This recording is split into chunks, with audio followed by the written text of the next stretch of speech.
Welcome again to another edition of the IDS Hour. I'm your host, Paul Honeycutt, joined as always with Geoff Volker, Director of In-Depth Studies.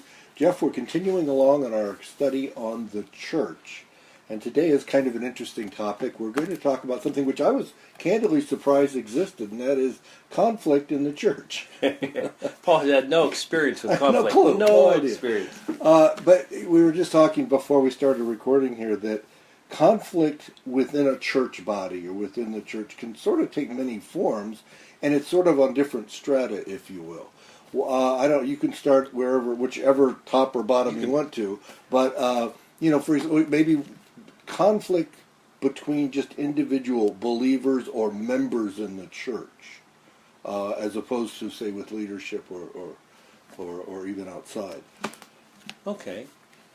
Well, the sort of what is the pitfall? The pitfall when one believer is having problems with another believer is that you just don't talk about it. That's probably the simplest way to describe it. You think of all kinds of excuses why you don't need to talk. And I understand that. As far as from a comfort zone point of view, it's the last thing you want to do because it's very uncomfortable. But the point is that what we want to do, and this of course will underlie all of our discussion about conflict in the church, is that when sin does raise its head, which we're not surprised when it does, because we live in a fallen world, but what we want to do is to biblically resolve the sin, and so that there's real healing. And so all of these different, as you called them, strata of conflict in different spheres in the church, of course my background is Roman Catholic, so I would use this analogy, the mortal sin of churches is that we just don't go the biblical extra mile to actually resolve the sin. And so here, when we're talking about the conflict between just two believers in a family of believers, is first off, you don't talk to each other. You talk, you share your problem with this person with somebody else, and so that's typically the way it happens, and you don't go to the person, and so that would be the number one issue. And if we think in terms of Galatians chapter 6, verse 1, where this is sort of the most basic of all sort of instruction. It says, "Brothers, if someone is caught in a sin, you who are spiritual should restore him gently, but watch yourself, or you also may be tempted." And the idea that if you think there's a problem with somebody, you need to go and address it. And the issue is, let me rephrase it. If I don't go and address it, then many times I'm guessing as to what the problem is. Because, example, this is something bizarre, but unfortunately it happens. Let's say, Paul, you and I are in the same room. I look across the room and I see you staring at me. Okay? And now I'm wondering, why is Paul staring at me? And so now, of course, the solution to that is I go and ask Paul why, and Paul says, "I never saw you. I was just thinking about something. I was staring out in the direction, no one in particular, and you looked like I was staring at you, but I really didn't see you. I was thinking about where we're going to go have lunch after the fellowship." Okay. But if I don't go because I'm afraid, then I begin to think in my mind and create scenario. This is what Paul must be thinking. We call that practice dragon making, that we think we don't think the best, which we should, with another believer. We always give them the benefit of the doubt until proven otherwise. But if I say, well, wait a second, there's a problem, then I begin to think, what's the cause? I'm guessing at every turn, then I build on that guess. And after a while, I've concocted some sort of scenario in my mind about you that is based on just a guess, but all of a sudden I've made you into a dragon, and our relationship is now truly fractured. And of course, I've had this where, you know that, in our experience as elders in the church, where I've had folks, all of a sudden I found out someone is really upset with me, and I haven't the faintest idea why. And And so then when you actually sit down with the person and they share, sometimes it is just as crazy that there is no evil intent, let's say, on your part. You weren't even aware of something, and someone read into it. And I know this happens, especially in a larger church setting, where you don't have the personal relationship with other folks. This can happen. But of course the solution is you go and you talk to somebody. That would probably be the number one thing that is not done when there's a fracture in relationships, is that we just don't go and talk. Maybe there is something real between us and we need to address it, but you don't know unless you talk. Or maybe there is something imaginary that now that I know that my guess is false, then I can dismiss that and not think ill will of this other brother or sister. So that's the idea, I think, is first, that's the first problem, is not going and talking. All right, so we'll create a fictional or a hypothetical situation. So someone has I can tell there's something going on. There's strain, stress, whatever, between myself and another believer. I go to that believer, I do what you suggest. I say, what's wrong? Let's say they're not forthcoming. Let's say they don't really want to share, but it's obvious something is wrong. Right. Or they tell me what it is. I say, no, you're wrong. That never happened, or I never said that, or I didn't mean that, or whatever the case may be. And they still aren't satisfied. At what point do you or should you involve someone else? Well, if you come to the conclusion that the current discussion is not going to reveal any new information, yet there's still a problem. So if there's still a problem, that means there's some information that someone is not sharing.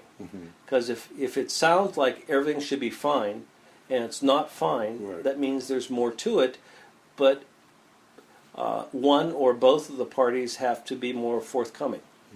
So then you would bring someone else involved to help someone become more honest.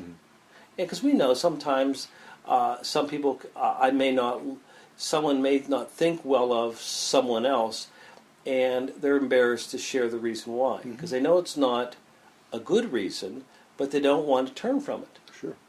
And that happens. So this is where you do begin. We're going to talk about in our next session, after we address this issue of conflict, we're going to talk about church discipline. And that really, what we're talking about here is the very, very initial stages of church discipline, where 95% of the time issues are resolved. But if they don't seem to be, now this is where I think churches fall down. So if you talk with somebody else and your relationship seems to be fractured, and you're seeking to sort it out, they're not upfront about, because they say everything is okay, but it's not okay, which is a typical sort of scenario, that typically nothing more is done. You just left to live with, well, that's just the way it is. And from my point of view, that from a church leadership standpoint, that we ought never to settle for that. And as a believer, just in a family of believers, you ought never to settle for that. You ought to then appeal for someone, either another believer or someone leadership, to come along to put further pressure for someone to be honest. Because if everything has been shared and resolved, then there should be fine. I mean, you know my own experience with this, where when I clearly sensed in my own experience something was wrong with a person years ago, and I asked them flat out, is there a problem with us? And it looks me in the eyes, and this person said no. But I knew there was something wrong. And of course, in that, I think back in my own life that I didn't pursue that as I should have, to my shame. So, of course, I have examples of my own failures in this, and so I'm just absolutely convinced that to settle for this sort of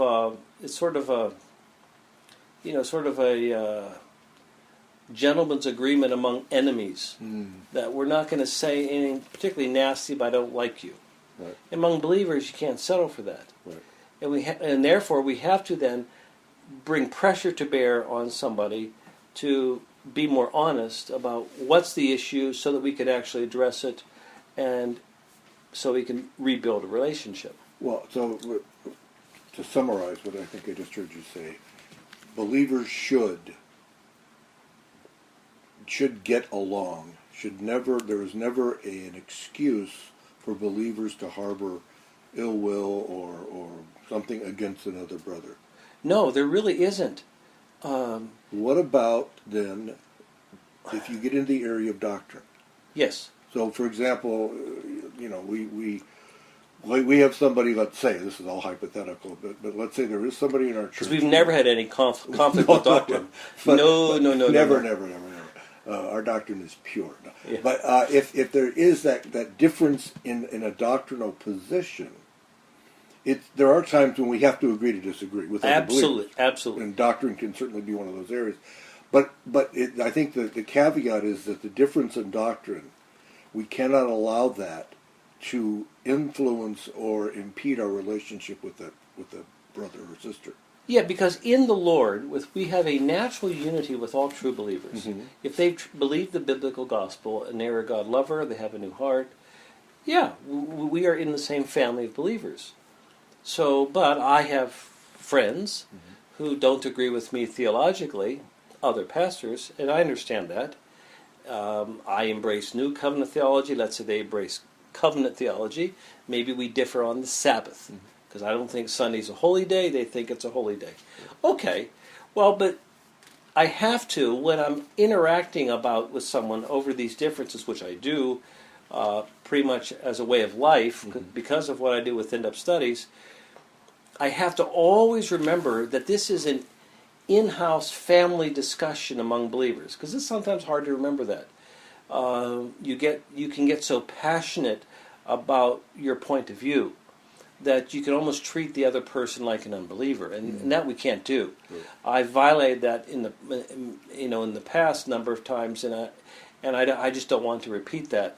So the idea is that I have to remember that when I'm talking, if we disagree with a brother, I cannot make it personal, unless there's facts that it is personal, but I can't make it personal. If it's a doctrinal disagreement, it's a doctrinal disagreement, which then I can't question the other person's heart, unless there's obvious evidence to that, but I can't question that. I have to, I have to really give them the benefit of the doubt that they are genuinely trying to be faithful to the Lord. For whatever reason, we know they hold to a different view on this issue, and there may be practical ramifications of our disagreement about what we can do together. I understand that, but I still cannot allow that to drive a wedge between us as brothers in the Lord. And that's the challenge for today. That's the challenge, which is why we have about once a month on a Saturday morning, this in-depth studies theological discussion group where guys from a variety of churches meet here for a couple hours on Saturday morning in our dining room, and different guys take turns presenting different issues that they want other guys to think about, and we clearly don't agree on any number of issues that are presented. Everybody doesn't agree, but we're also committed to learn how to have this vigorous discussion biblically and yet still love one another. And we're not denying that there aren't implications to disagreements. There clearly are in the church. So if you don't, in our church, if you don't embrace New Covenant theology, you're not going to be an elder. That's very simple. But then again, if I'm in a friend of mine's church who's a Presbyterian, obviously I'm not going to be an elder because I can't embrace the Westminster Confession on those important areas that they think are non-negotiable to be an elder in their setting. And I can't cry about it. That's the way it is. But I can still be good friends with guys who disagree with me theologically, as long as we both embrace the biblical gospel. Right. So that's just a challenge, and we just have to learn how to do that. There is something, just sort of remind folks when we talk about this area of this area of handling conflict. Go to Ephesians chapter 4, verse 29. And the idea is, first off, go to verse 25, because this whole section in Ephesians 4 is about relationships. And it says, first off, it says, therefore each of you must put off falsehood and speak truthfully to his neighbor, for we are all members of one body. So it's addressing the issue of believers, that we have an obligation to tell the truth to each other relationally. Well, in problem solving, that really is absolutely crucial.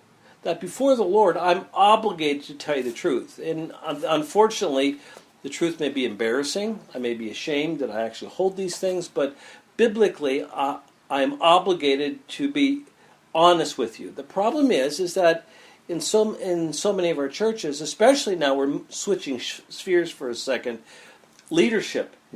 That when a pastor leaves a church, I would say seldom is he really honest as to why he's leaving.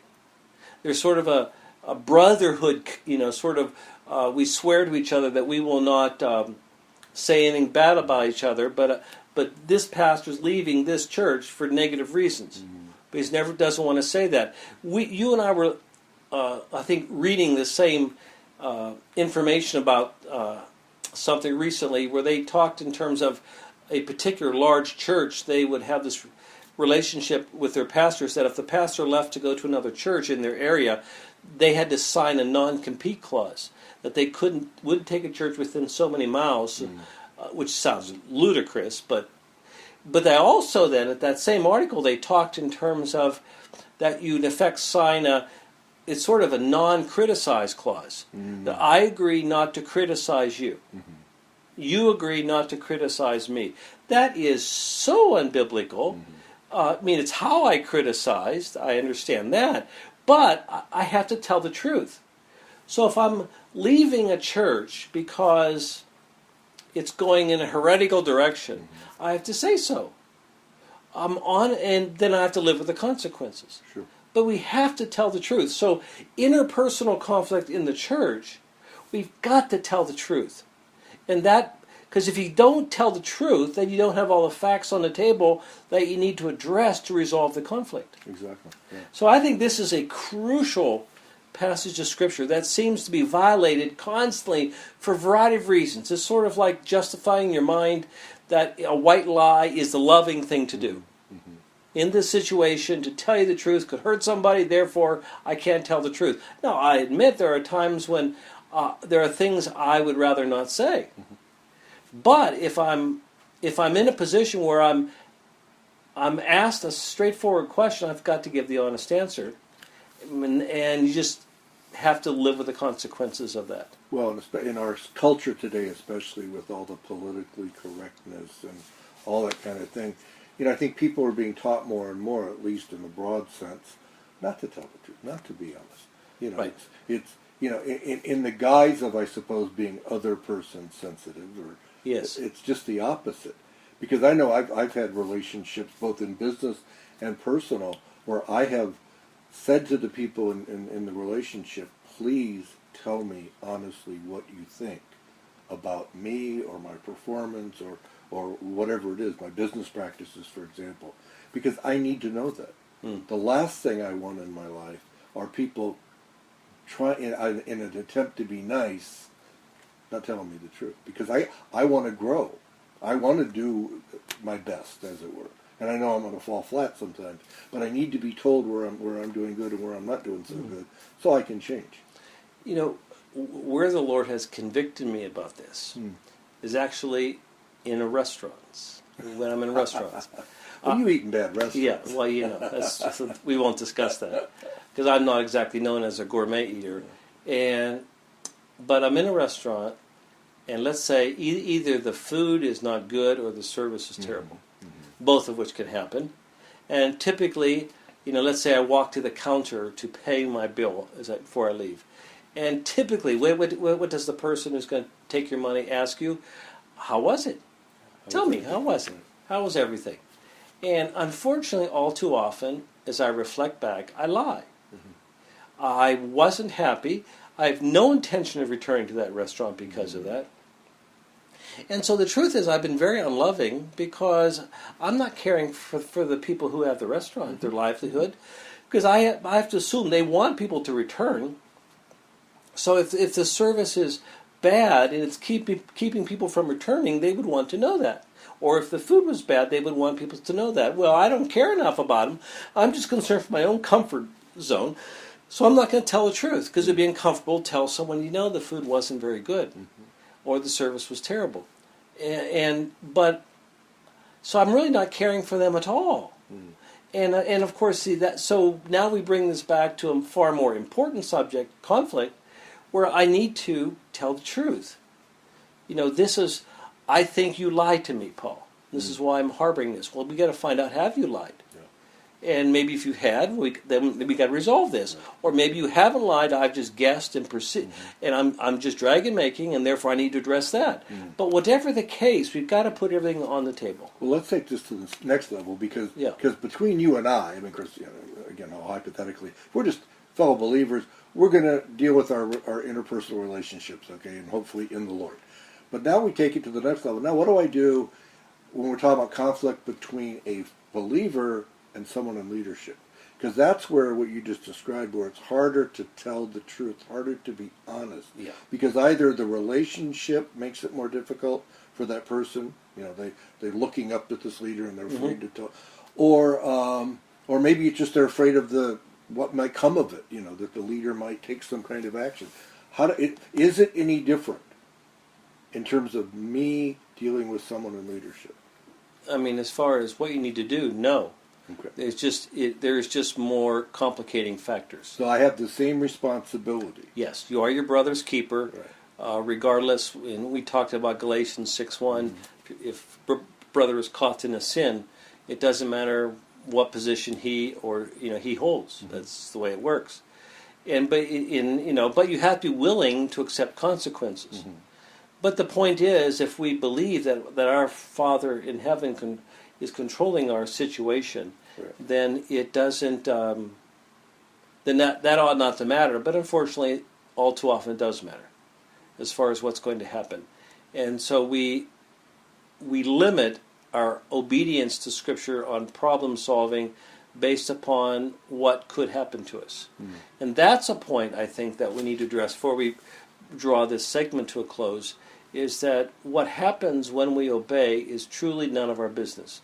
Now, in all fairness, I need to be reminded of this by other believers around me, because there are situations where you really are wavering, that the possible consequences of obedience seem so severe that we tend to then use that to justify disobedience. Right. And that's where I need strong people around me who love the Lord more than they love me, who are willing to say, no, it's worth it. Even if it seems like, hell's breaking loose if you obey. But the point is that Romans 8:28, all things work together for good, that applies, and that I'm not going to slip through his hands, and I just need to be reminded to take him at his word. Yeah, because for example, even if it leads to leaving a church, for example, yes, that may be the very exact thing that God wanted to have happen. Oh, yes. And he's using this particular conflict or situation to bring it about. Yeah, we do not know what will happen when we obey, but we can trust our Lord that he's going to take care of us, since he has choreographed this situation that I am forced to respond to biblically and possibly experience something that I think is horrific, but he's going to take care of me. So we need to believe God's word at that point. So it's this whole idea of conflict, so often it just boils down to the fear of man. I don't want to talk to someone about it. I don't want to, I'm afraid of telling the truth, in a given situation, which I need to say to resolve a conflict. So these two things, just in and of themselves, seem to be why in our local churches, our families of believers, we have these constant, unresolved sin issues between believers, which cause all sorts of problems because we haven't resolved sin biblically. And that is the number one concern, at least that for my years in church leadership, is this is what's being violated. We do not address sin in such a way to resolve it. We leave it sort of open-ended, and therefore the damage of it continues on and on and on, and it just sucks the life out of the body, and it's like a cancer. Right. So, exactly. What are we going to do next? well, as we wrap this up, then we want to, we're going to move into the whole issue of church discipline, because that's the more formal sort of, I don't know how best to describe it. That's the formal structure that we deal with sin in the church, and it's becoming, or so it seems, it's becoming out of vogue today. That it's something we just don't do, and under the heading of grace, Yes. we just don't do. Right. So that's what we'll do next time, as we try to resolve this. Right. Well, as always, if you have questions, comments, or disagreements, by all means, be truthful. Get a hold of us. Let us know. We'd love to talk to you. You can reach us by Skype. You can reach us on email, certainly, or you can call us. Yeah, I mean, example, my Skype name is Geoff Volker, just with no space in between, or the email address is jeff.volker@ids.org, and the phone number, we don't hide it, it's 480-313-8558. Great. We'll talk to you next time. Bye-bye.